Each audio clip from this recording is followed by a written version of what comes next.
तेरा तुझको अर्पण कार्यक्रम अंतर्गत कुल રૂપિયા 1,45,000ની મત્તાનો મુદ્દામાલ તેમના મૂળ માલિકને પરત કરતી સારોલી પોલીસ સુરત શહેર પોલીસ કમિશનર શ્રી તથા ખાસ પોલીસ કમિશનર શ્રી સેક્ટર 1 તથા નાયબ પોલીસ કમિશનર શ્રી જોન બે અને મદદનીશ police commissioner Shri D division Surat શહેરના સારોલી પોલીસ સ્ટેશનમાં નાગરિકોના ગુમ ગેરવલ્લે થયેલ મોબાઈલ ફોન તેના મૂળ માલિકોને પરત કરવા સૂચના આપેલ, જે અંતર્ગત તેરા તુझको અર્પણ કાર્યક્રમનું આજરોજ સારોલી પોલીસ સ્ટેશન ખાતે આયોજન કરવામાં આવેલ હતું।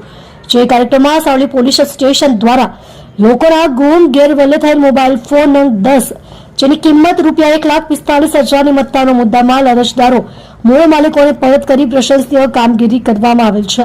સદર કામગીરી પોલીસ ઇન્સ્પેક્ટર એસ.આર. વેકરિયા નાવના માર્ગદર્શન હેઠળ પોલીસ સબ ઇન્સ્પેક્ટર એસ.આર. રાણા નાવ તથા હેડ કોન્સ્ટેબલ પ્રકાશ કુમાર પ્રેમજીભાઈ તથા પોલીસ કોન્સ્ટેબલ વૈભવભાઈ પદમસિંહભાઈ નાઓએ ટીમ વર્કથી પ્રશંસનીય કામગીરી કરેલ છે।